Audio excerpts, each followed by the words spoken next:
Hola familia, aquí estoy nuevamente con ustedes para hablar un poco acerca de cuidados y de nuestra salud mental. Y el día de hoy quiero enfocarme en dos áreas que son de suma importancia como el sueño y la alimentación. Estas dos áreas generalmente las descuidamos mucho en nuestra rutina habitual y ahorita es mucho más importante que las tengamos cuidadas, que las tengamos vigiladas e iremos explicando por qué. En primera instancia vamos a hablar un poquito acerca de alimentación. ¿Qué pasa en estos tiempos de contingencia y en estos tiempos de estar guardados? Que solemos perder el ritmo de nuestros alimentos, nos llegamos a levantar más tarde de lo que habitualmente lo hacíamos y entonces esto hace que desayunemos más tarde y se van recorriendo todos los otros momentos de comer. Comemos a otros ritmos, comemos a veces en la sala viendo la televisión.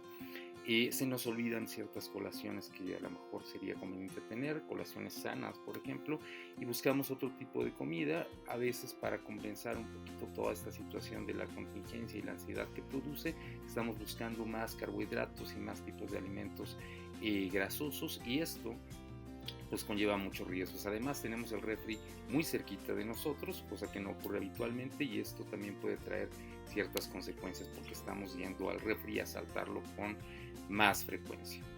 Y esto puede tener como consecuencias el subir de peso. Si le agregamos que además estamos en un sedentarismo importante en estos tiempos, vamos a tener más riesgo de incrementar nuestro peso. Además, las personas como nuestros adultos que ya no son precisamente jóvenes, que ya traigan condiciones previas como presión alta, como diabetes u otras situaciones, se pueden llegar a descompensar por esta falta de hábitos adecuados. Entonces, ¿qué recomendaciones en general podríamos hacer para cuidarnos en nuestra alimentación? 1. Respetar nuestros 5 alimentos, 3 comidas fuertes, desayuno, comida y cena, y en medio de estas incluir algunas colaciones.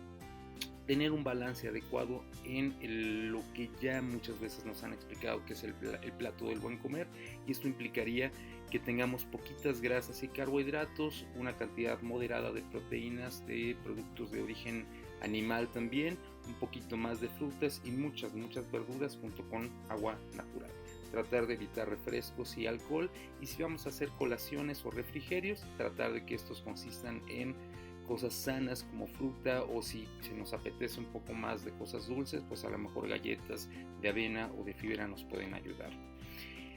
En lo respectivo al sueño, pues lo que pasa en esta contingencia, ya lo hemos venido señalando, es que hay horarios desfasados, nos llegamos a acostar más tarde, nos levantamos por lo tanto más tarde, y esto hace que también en el día estemos cansados, estemos apáticos o tenemos la cama muy a mano, igual que lo que pasa con el refri, y a veces hacemos siestas muy prolongadas.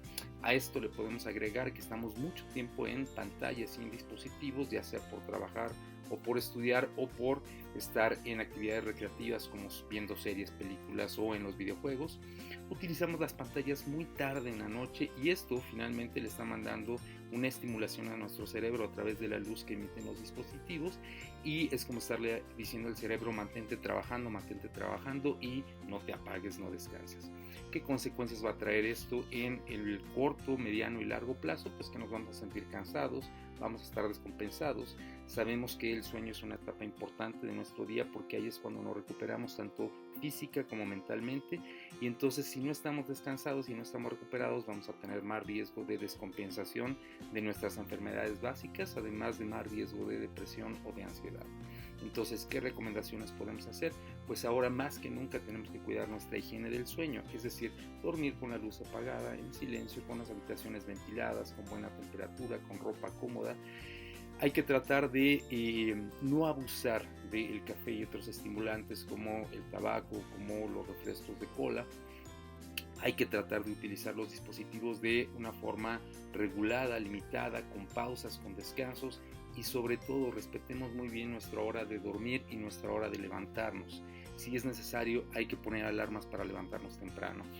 Importante no comer antes de irnos a dormir, no inmediatamente antes, para igualmente no estarle mandando señales al cuerpo de mantenerse trabajando. Y si vamos a hacer siestas, que estas sean cortitas de unos 15 a 20 minutos. Finalmente, retomar algunas de las recomendaciones que ya hicimos antes, como mantener la rutina lo más parecida a la que teníamos antes de la contingencia, recordar que no son vacaciones estas, sino es un periodo de cuidarnos y de guardarnos. Levantarnos temprano, arreglarnos con ropa diferente a la que teníamos cuando nos fuimos a dormir, ropa diferente a la pijama, no quedarnos en pijama todo el día, estructurar nuestros tiempos de actividad y nuestros tiempos de descanso, mantenernos conectados con los demás, idealmente a través de videollamadas, poner la mente a trabajar con alternativas diferentes a los dispositivos, como leer, juegos de mesa, juegos mentales, colorear, pintar, hacer ejercicio, etc. Y si requieren ayuda, no duden en hablarlos. Finalmente, la recomendación que sigue siendo la imperativa: quedarnos en casa y cuidarnos. Los quiero mucho y seguimos en contacto.